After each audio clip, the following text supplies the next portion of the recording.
Hey guys, welcome back to the Rooted in Jesus podcast. I'm Sheridan, and today I'm here with Alexis. Hi. She has been on this channel before, like many years ago when it was called Teens Grown in Jesus. So we're going to talk about, because I'm a single girl, so I have like no experience in the relationship department. So we're going to be talking about godly relationships, and she just had a baby not too long ago, so we're going to talk a little bit about that. So it's going to be really, really fun. I guess just tell a little bit about yourself and your testimony. Okay, so my name is Alexis. I have been married for 3 years now, which is really crazy. And we just had a little boy named Jackson. He's 6 months old. And I sing at NCC, and I love it. I've only been singing there for like a month or two. And when I'm not being a stay-at-home mom or a worship leader, I have a little side business making like personalized signs and coasters. And I actually have two testimonies because I couldn't pick one. So my first testimony is when I got saved. And I was actually really young when I got saved. I didn't really have anything traumatic or anything like super life changing happen. But when I was 7, my dad was actually diagnosed with colon cancer. And I kind of just saw him, like kind of slowly withering away. And that was really hard on me. And my parents had always taught me that when I needed stability and I needed to rock, that God would always be there for me. And I really clung to that at that time and ended up being saved at that time. And my second testimony is one that actually didn't happen that long ago, maybe like 3 or 4 years ago. I was diagnosed with celiac disease. And if you don't know what celiac disease is, it's like an autoimmune disorder where your body can't like process gluten or like anything like with bread in it. So that's like preservatives, bread, like anything wheat, anything like that. And we were actually singing at a revival, and the third night we weren't singing, so we just attended. And I had really had it on my heart for like a month or two to just ask for healing of celiac disease, but I thought it was such a little thing that I didn't really need to ask because I thought it was just like silly. And I honestly was battling with my faith and was like, well, what if I ask and it doesn't happen? What if I don't get healed? And I just like silly. So I asked God, I was like, if it is meant for me to be healed of this disease, to have somebody that doesn't even know that I have it to come up and pray for healing over me. And I was standing there during the prayer time, and 3 people came up to me and put their hands on my stomach and started praying for healing over my belly. And I didn't like, they didn't even know, they had no clue that I had celiac disease. And they didn't even know what they were praying healing for. And that night I was completely healed of celiac disease, and I've been eating pizza and tacos and everything I want ever since. So That is really cool. And my friend Victoria had like a similar experience because she had like a really bad gluten intolerance, and she is able to eat stuff now, and it's really, really cool. yeah, that's But awesome. God can do anything. Sometimes we get into a mindset of like, this is too small, or God doesn't care about this, but He cares Yeah, about the things that we care about.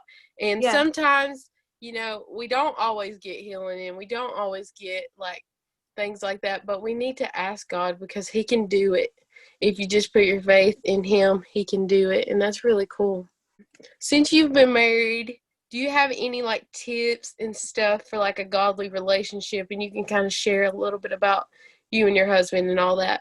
So I'll say what has worked for us. I can't, like this is my only real like strong relationship, so I can't really speak for anybody else or anything. But what has really worked for us is to just pray together and study in the Word together.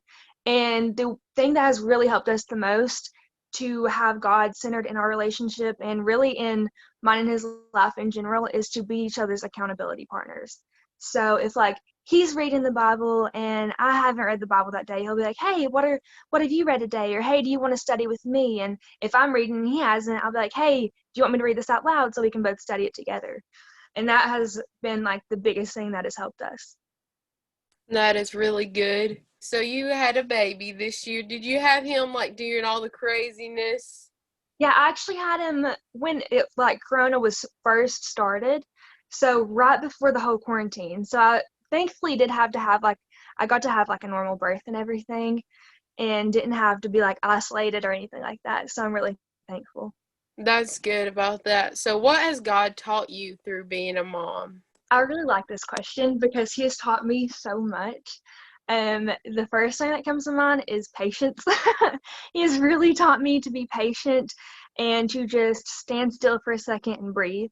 And another thing that he has taught me is unconditional love because it is so hard to imagine the amount of God's love for us. And when I look at my son, I love him more than anything. I can't even put into words how much I love my son, but God loves us more than that. And that is just like completely mind blowing and crazy to me. And the third thing that God has taught me is that He is undeniably real. When I was pregnant and I would see His little movements and stuff, like it is so crazy to even imagine that this tiny little thing grew into this human. And how could you not believe that God is real when you see that happen and you see the birth and like you see Him grow up and learn all these things? Like, how can you not believe that God is real? That is so good. And I just thought that this episode would be really encouraging to other people because my demographic is like from early 20s to like late 20s. So I have no experience in like the mom department, Yeah. relationships, Yeah. because I'm still single. But I know that we're in two different seasons too. Maybe this Yeah. needs to be said for somebody. Like, I'm in a totally different season than you. I'm Yeah, exactly. 22. And are you 22 or 23? I'm 22. Yeah. So we're the same age and we're in two completely different seasons of life. Yeah. But Yeah. no matter what season you're in, God is willing to work through that. And He wants you to have a strong relationship with Him because I know that when you're single, it's so much easier to spend time with God and do all that. And in your season, it's a little bit more busy than my season. Yeah. So that's just some encouragement. Whatever season of life you're in, listening to this, that God has a plan and He has a purpose. And don't rush to get in the next season because I know it's easy when you're Yeah. single to want to rush and get married. Yeah, And I exactly. know when you're married, you want to rush to the next season and have kids and all that. Yeah. But Yeah. I think we need to learn to enjoy the season that we're in and where God has placed us. Um, with saying that, enjoying your season, what has God been teaching you through the season of life that you are in currently? He's actually taught me a lot. Through this whole 2020 and coronavirus thing, he has really taught me to just slow down. And in being able to slow down, I've been able to study more. I've been able to pray more and just worship more in general. And in doing that, like in all this craziness and changing of this world and just trying to find some stability in something, God has definitely been a stability and a rock in my life right now. And if you were looking for stability in this year and in this craziness, definitely turn to God. This is a question that I love to ask everybody that is on the podcast is what's your favorite Bible verse and your favorite Bible story or one or the other. It doesn't matter. You can share both or Yeah. just one or the other.